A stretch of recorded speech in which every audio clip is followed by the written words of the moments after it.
오늘 하나님께서 우리에게 주신 말씀은 여호수아 15장 1절부터 19절까지의 말씀, 구약성경 341쪽에 있습니다. 여호수아 15장 1절부터 19절까지의 말씀을 우리 같이 한 목소리로 천천히 봉독하겠습니다. 같이 읽겠습니다. 또 유다 자손의 지파가 그들의 가족대로 제비 뽑은 땅의 남쪽으로는 에돔 경계에 이르고 또 남쪽 끝은 신광야까지라. 또 그들의 남쪽 경계는 염의 끝 곧 남향한 해만에서부터 이 크람빌 비탈 남쪽으로 지나 산에 이르고 가데스 바네아 남쪽으로 올라가서 헤스론을 지나며 아달로 올라가서 돌이켜 길가에 이르고 거기서 아스몬에 이르러 애굽 시내로 나아가 바나에 이르러 경계의 끝이 되나니 이것이 너희 남쪽 경계가 되리라. 그 동쪽 경계는 염해이니 요단 끝까지요, 그 북쪽 경계는 요단 끝에 있는 해만에서부터 벤 호글라로 올라가서 벳 아라바 북쪽을 지나 루벤 자손 보단의 돌에 이르고 또 아골 골짜기에서부터 드비를 지나 북쪽으로 올라가서 그 집 남쪽에 있는 아둠민 비탈 맞은편 길가를 향하고 나아가 엔 세메스 물들을 지나 엔로겔에 이르며 또 흰놈의 아들의 골짜기로 올라가서 여부스 곧 예루살렘 남쪽 어깨에 이르며 또 흰놈의 골짜기 앞 서쪽에 있는 산 꼭대기로 올라가나니 이곳은 르바임 골짜기 북쪽 끝이며 또 이 산 꼭대기에서부터 넬도와 샘물까지 이르러 에브론산 성읍들로 나아가고 또 바알라 곧 기럇 여야림으로 접어들며 또 바알라에서부터 서쪽으로 돌이켜 세일산에 이르러 여아림산 곧 그살론 곁 북쪽에 이르고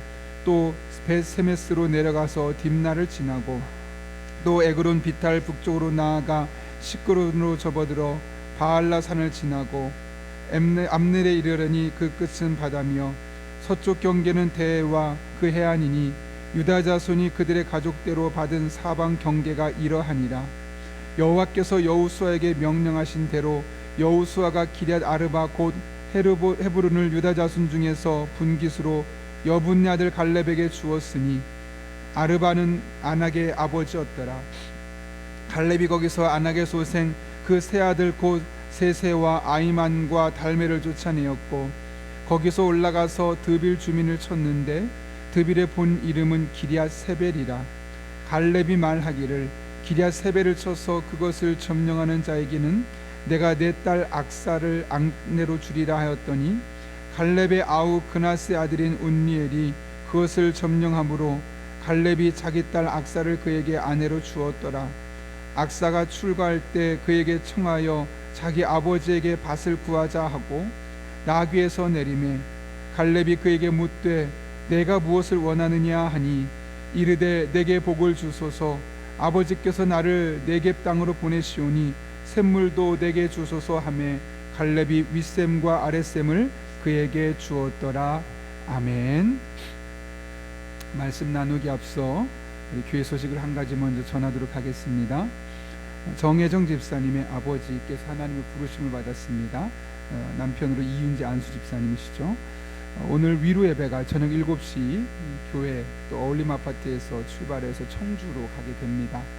시간이 되시는 분들은 함께 하셔서 또 위로해 주시기를 부탁드리고 또 가실 수 없는 분들은 하나님의 위로가 가슴에 마음에 임할 수 있도록 기도해 주시기를 부탁드립니다. 오늘 우리가 읽은 여호수아서 15장은 유다 자손의 가나안 땅 분배에 대해서 소개하고 있습니다. 크게 두 부분으로 오늘 15장 전체를 나눈다면 오늘 읽었던 본문 중에 1절부터 12절까지는 유다 지파가 분배받은 땅을 소개하는데 지리적인 측면에서 동서남북 그 경계가 어디인지를 이야기하는 겁니다. 예컨대 이런 거죠. 용인시는 수원 쪽으로 서쪽으로는 그쪽이고 동쪽으로는 이천의 마장에 맞닿아 있고 위쪽으로는 성남에 맞붙어 있고 이렇게 동서남북 각 경계에 있는 지역들을 언급하고 있는 거죠. 그리고 나서 13절부터 63절까지는 그 많은 땅이 그 넓은 땅이 유다 지파의 각각의 구성원들에게 얼만큼 어떤 형태로 분배되었는지를 이야기하는데 그 성읍이 모두 120개라는 사실을 언급하고 있습니다. 그런 가운데 오늘 읽진 않았지만 내일 살펴볼 20절부터 63절까지 말씀 보게 되면 그 120개의 성읍들이 누구에게 분배되었는지를 아주 간단하게 이름하고 성읍만 나타나 있습니다. 그런데 오늘 우리가 살펴본 말씀 중에 13절부터 19절까지 말씀을 보게 되면 그 땅을 분배받았던 사람 중에 유난히 갈렙의 이야기만 길게 소개하고 있음을 우리는 볼 수 있죠. 이게 무슨 말일까요, 여러분?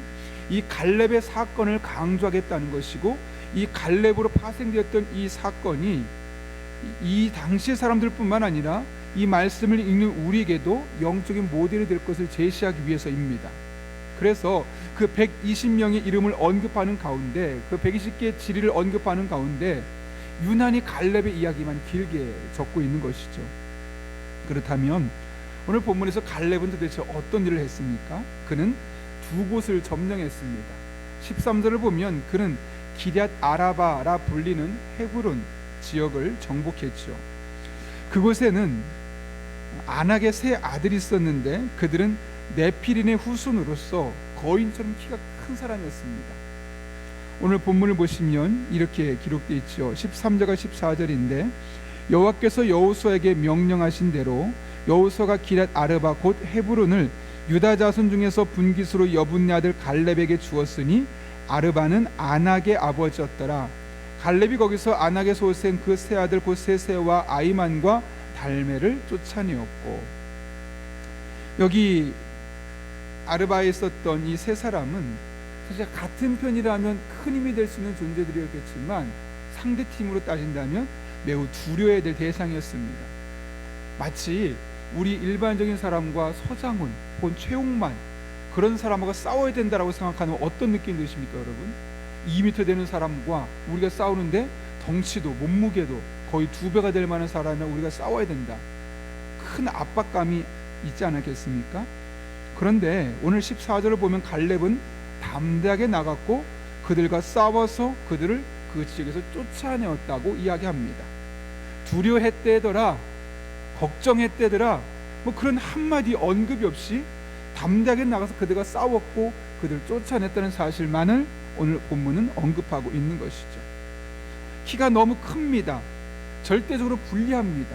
우리에게 이 상황은 우리에게 유리하지 않습니다. 그런 다양한 요인들을 발견하고 핑계를 말하기보다는 그냥 나아간 겁니다. 싸운 겁니다. 어떻게 그렇게 할 수 있었겠습니까, 여러분? 그의 안에 믿음이 있었기 때문이죠. 특별히 어제 읽어봤던 말씀 보게 되면 14장 12절에서 이렇게 이야기합니다. 그곳에는 아낙 사람도 있고 그 성읍들은 크고 견고할지라도 여호와께서 나와 함께 하시면, 뭐라고요? 여호와께서 나와 함께 하시면 내가 여호와께서 말씀하신 대로 그들을 쫓아내리이다 라고 담대하게 말했던 사람이 바로 갈렙입니다. 상황은 중요하지 않다는 겁니다. 그들이 얼마나 강력한 힘을 갖고 있는지, 얼마나 많은 군대를 소유하고 있는지, 내가 가진 자산이 얼마나 연약한지는 상관없다는 거죠. 하나님이 나와 함께 하시기만 하면 그들이 아무리 강력해도 많은 군인을 데리고 있어도 문제가 되지 않습니다 라고 이야기하고 있는 겁니다. 오늘 본문에서 그 세 아들과 함께 했던 군인들과 싸우면서 전혀 두려움 없이 갈렙이 나갈 수 있었던 것은 그 갈렙의 용기는 바로 이 믿음이 그에게 바탕이 되었기 때문에 그런 것이죠. 하나님이 나와 함께 하시기만 한다면 어떤 어려움이 있다 할지라도 내가 그걸 극복해낼 수 있다. 하나님이 나와 함께 하시기만 한다면 그분의 도우심으로 말미암아 우리 삶에 놀란 승리를 맛볼 수 있다.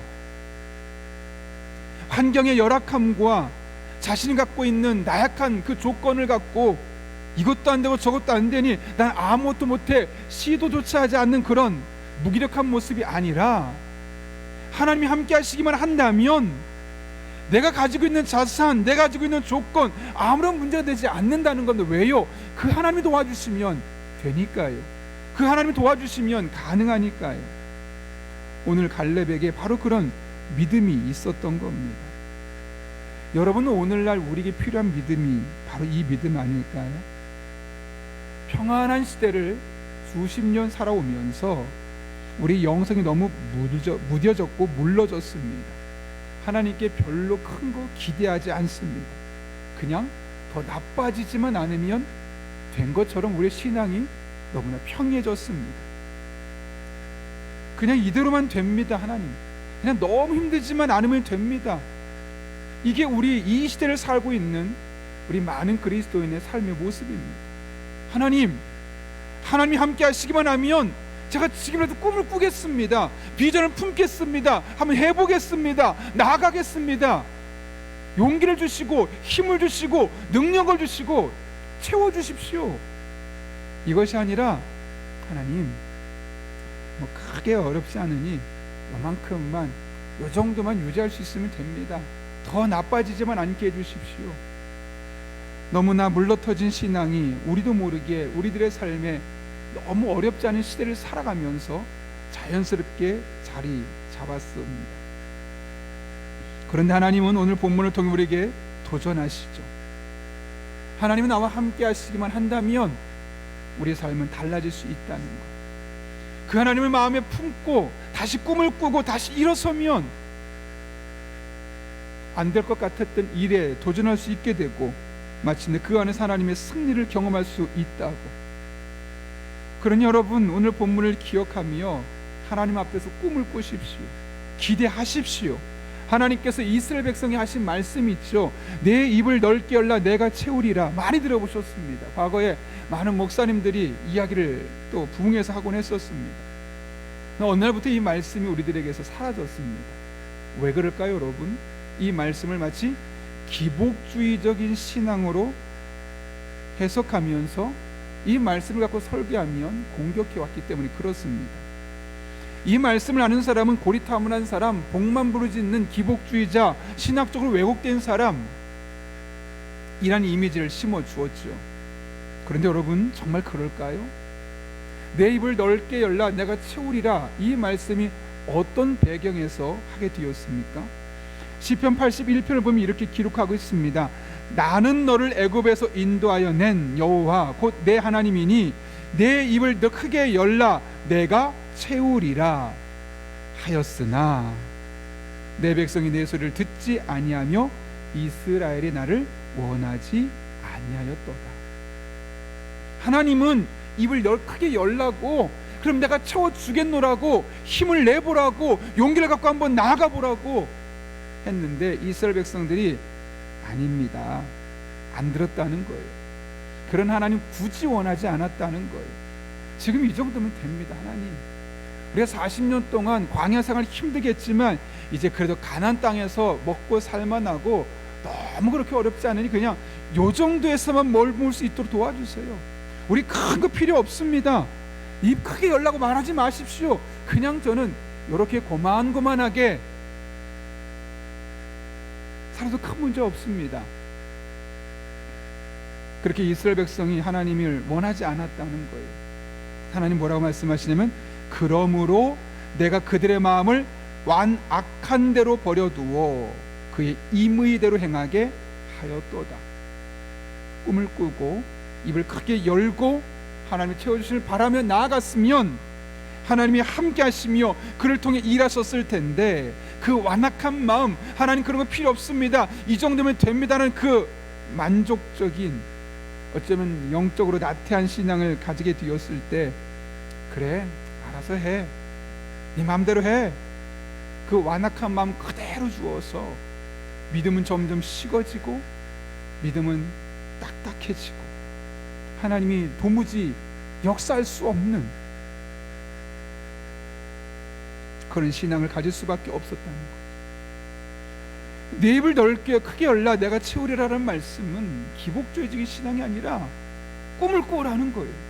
나를 믿고 나와 함께 다시면 일어서서 하나님 나라를 꿈꿔보자는 거예요. 여러분, 이 세상에 아무리 지금 기독교가 많은 욕을 먹고 있어도 다시 우리가 하나님을 믿고 하나님을 의지하고 꿈을 꾸고 헌신하고 일어서면 하나님 반드시 우리를 통하여 일하여 주실 것입니다. 역사하여 주실 것입니다. 그러므로 입을 열고 하나님께 구하는, 단순히 내 욕심을 위해서 구하는 것이 아니라 이 땅에 하나님의 나라를 꿈꾸고 이 땅에 하나님의 뜻이 이루어질 수 있기를 꿈꾸며 우리가 한 마음이 되어 나아간다면 우리 기독교는 더 이상 욕먹는 종교가 아니라 다시 많은 사람에게 영적인 귀감이 되고 힘이 되고 소망이 되고 대안적인 공동체가 될 수 있게 될 것입니다. 그런 은혜가 저 여러분을 통해서 이 땅에서 시작되고 이 땅으로 흘러넘칠 수 있기를 예수님의 이름으로 축원합니다. 갈렙이 치른 또 하나의 전쟁이 있죠. 15절을 보면 갈렙은 드빌 거민을 쳤다고 합니다. 여기에선 그나스의 아들 온니엘이 아주 중요한 역할을 감당합니다. 그래서 온니엘이 갈렙의 딸과 결혼하게 되는데 이때 갈렙의 딸이 아버지에게 결혼 지참금으로 밭을 요구하죠. 딸을 요청을 들었던 아버지 갈렙이 어떤 땅을 주었습니까? 19절을 보면 네겝이라는 땅을 주었음을 알 수 있습니다. 이르되 내게 복을 주소서 아버지께서 나를 네겝 땅으로 보내시오니, 이 말은 뭐냐면 그 많은 땅 중에 네겝이라는 지역을 지참금을 주었다는 거죠. 근데 그 이야기를 들었던 갈렙의 딸이 어떻게 반응하느냐, 그 이어지는 말씀, 샘물도 내게 주소서 하며 갈렙이 윗샘과 아랫샘을 그에게 주었더라고 이야기합니다. 샘물도 주십시오. 이 말은 무슨 말일까요, 여러분? 네겝이가 아주 중요한 단서인데요. 네겝은 이 팔레스타인 남쪽에 매우 지역적으로 건조하고 메마른 산악 지형입니다. 따라서 이곳에 살려면 물이 절대적으로 필요할 수밖에 없었죠. 그래서 갈렙은 딸은 지금 아버지에게 우리가 이 땅에 살려면 물이 필요합니다. 그랬더니 갈렙이 윗샘과 아랫샘까지 함께 주었다 이야기합니다. 쉽게 말하면 갈렙은 딸의 결혼 지참금으로 좋은 땅을 준 것이 아니라 아주 황폐하고 메마른 땅을 주게 되었던 겁니다. 딸이 미워서 그랬을까요, 여러분? 어떤 부모가 자녀가 결혼하는데 결혼 지참금으로 나쁜 걸 주겠습니까? 여기서 놀라운 것은 그런 땅을 받았던 딸의 반응이죠. 아버지, 왜 저한테 이런 나쁜 땅을 주십니까? 불평하고 불만하는 것이 아니라 오히려 그것을 감사함으로 받아들이고, 아버지, 이 땅에서 우리가 살려면 물이 필요합니다. 우리 샘물을 달라고 합니다. 이 네겝이라는 것을 개간해서 살려면 물이 필요하니까 물을 주십시오. 이게 무슨 말일까요, 여러분? 아버지, 비록 이 땅이 황폐할지라도 아버지께서 그 땅을 개간하기 위해서 수많은 전쟁을 치렀던 것처럼 저희는 전쟁을 치르진 않겠지만 그 땅을 개척하겠습니다 라고 이야기하고 있는 겁니다. 아버지의 모습을 보면서 딸이 고스란히 그 아버지의 모습을 따라하고 있음을 오늘 본문은 우리에게 말씀하고 있는 겁니다. 산지를 개척해 나가는 그 갈렙의 모습이 마치 그녀의 딸에게서 고스란히 복사해서 붙인 듯이 나타나고 있는 것이죠. 이를 통해 알 수 있는 것이 무엇입니까? 자녀는 부모를 보고 배운다는 겁니다. 좋은 것이든 부족한 것이든 자녀는 부모를 보며 배우며 성장하게 되어 있는 겁니다. 여러분은 여러분의 자녀가 어떤 모습으로 살기를 원하십니까? 여러분의 손주가 어떤 모습이 되기를 원하십니까? 그렇게 되기를 원하는 모습대로 하시면 됩니다. 그러면 여러분의 자녀들에게서, 여러분의 손주들에게서 여러분이 기대하는 모습을 발견하게 될 것입니다. 이와 관련해서 솔로몬이 아주 중요한 권면을 했죠.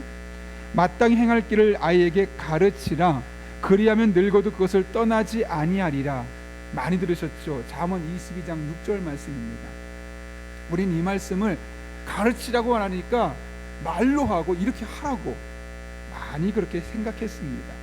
여러분, 잠언 22장 6절에 있는 마땅히 행할 길을 아이에게 가르치라, 이 가르친다는 단어가 하나크라는 단어가 쓰여 있어요. 뭐냐면 맛보게 하다, 맛보게 하다. 지식적으로 알게 하는 것이 아니라 그 상황을 맛보게 하라는 거예요. 마땅히 알아야 될 것, 그것을 이런 거구나, 아는 것을 끝나는 것이 아니라 그것을 맛보고 진짜구나, 그렇게 하게 하라는 거죠. 우리가 여러분 마트에 가면은 왜 사람들이 자꾸 음식을 시식권에서 음식을 줄까요? 그거 맛보고 그걸 살지 말지 결정하라는 거죠. 일단 먹고 맛있으면 사게 되니까요. 마찬가지라는 거예요. 우리 자녀들에게 어쩌면 우리의 인생은 영적인 시시 코너와 같습니다. 우리들의 삶을 통해서 우리가 만나고 우리가 경험하는 그런 모습들을 아이들이 맛보게 되면 그 아이들이 우리가 한 모습을 그대로 따라하게 되어 있습니다. 근데 부모님이 하는 모습을 보면서 맛이 없어 보여요. 예수 믿는 거, 교회 다니는 거 별거 아니구나, 맛없는 생활이구나, 그럼 선택하지 않을 겁니다. 그런데 아무리 봐도 맛있습니다. 어쩜 이렇게 신앙생활을 맛있게 하시지? 나도 저 맛을 좀 봐야겠다. 그러면 길을 쓰고서라도 나도 저렇게 해야지 하지 않겠습니까? 우리는 우리 자녀들의 인생에 영적인 시시코너와 같습니다. 그런 마음으로 우리에게 주어진 남은 신앙의 일상을 믿음의 여정으로 감당할 수 있는 저와 여러분 될 수 있기를 바랍니다. 그것이 우리 아이들에게, 우리 자녀들에게, 손주들에게 아주 맛있는 영적인 생활을 제공하여 주실 것입니다. 그런 은혜가 저 여러분의 삶까지 임할 수 있기를 예수님의 이름으로 축원합니다. 함께 기도하겠습니다. 거룩하신 아버지 하나님, 오늘 갈렙을 통하여 또 갈렙의 행동을 통해서 나타났던 딸의 모습을 통하여 우리가 어떤 모습으로 살아야 할지를 깨닫게 하심에 감사합니다. 오늘 말씀처럼 우리 한 사람 한 사람 하나님 앞에 꿈을 꾸고 비전을 품고 하나님이 함께 하시면 가능합니다, 해보겠습니다, 믿음으로 도전하고 일어설 수 있는 그런 믿음의 사람들 되게 하여 주옵소서. 뿐만 아니라 우리의 모습을 자녀들에게 맛보게 하여 주셔서 우리 자녀들이 우리를 볼 때마다 신앙이 얼마나 맛있는지를 알게 도와주시고 그 신앙의 맛이 대를 이어서 우리 가정의 가문으로 이어지게 하여 주옵소서. 예수님의 이름으로 기도하옵나이다. 아멘. 우리 다 함께 주님께서 가르쳐준 기도 함께 하시겠습니다. 하늘에 계신 우리 아버지, 아버지의 이름을 거룩하게 하시며 아버지의 나라가 오게 하시며 아버지의 뜻이 하늘에서와 같이 땅에서도 이루어지게 하소서. 오늘 우리에게 일용할 양식을 주시고 우리가 우리에게 잘못한 사람을 용서해 준 것 같이 우리 죄를 용서해 주시고 우리를 시험에 빠지지 않게 하시고 악에서 구하소서. 나라와 권능과 영광이 영원히 아버지의 것입니다. 아멘. 우리 이 시간 함께 기도하실 때 오늘 말씀을 붙들고 기도합니다. 우리 한 사람 한 사람 이 한 날도 살아가면서 우리가 현실에 안주하는 신앙이 아니라 하나님을 마음에 담고 다시 한번 꿈을 꾸고 다시 한번 소망하고 믿음으로 일어서기를 결단할 수 있는 그런 믿음의 사람들 될 수 있게 달라고 한 걸음 나아가서 우리 모습을 통해서 우리 자녀들에게, 손주들에게 정말 신앙생활하는 맛을 우리가 전달할 수 있게 도와주시고 그렇게 우리 자녀들이 하나님 앞에 더 바르고 더 깊은 신앙을 생활할 수 있는 놀라운 은혜를 허락해 달라고 기도합니다. 나아가 오늘도 성령으로 충만케 하셔서 마땅히 기도할 바를 알게 하시고 이를 통해 모든 것을 합력해 선을 이루시는 하나님을 경험할 수 있게 하여 주옵소서. 다음 세대를 위해 기도합니다. 우리 다음 세대들이 하나님을 인격적으로 만나게 하시고 다니엘처럼 뜻을 정하여 자신을 더럽히지 않고 거룩한 습관을 가져 시대를 풀어갈 수 있는 하나님의 사람이 되게 하여 주옵소서. 우리 청년들을 위해 기도합니다. 이 땅의 청년들이 세상의 어림이 아닌 진리를 따르고 야망이 아닌 하나님 주시는 건강한 비전을 품고 전진하게 하여 주옵소서. 유학하고 군생활하고 직장으로 인해서 떨어져 있는 자녀들 함께 해주시고 있는 자리에서 하나님을 의지하며 영육간에 강건케 하여 주옵소서. 오늘 목요 중보기도 팀이 개강을 하게 되는데 주님 앞에서 부르짖으며 나아갈 때 응답하신 하나님을 경험하고 만나는 기도의 자리가 되게 하여 주옵소서. 또 우리가 가진 기도 제목과 우리의 기도가 필요한 분들을 위해서 또 병환으로 인해서 힘들고 있는 시간을 보내고 있는 성도들을 위해서 우리 이 시간 함께 하나님 도우심을 간구하며 기도하겠습니다.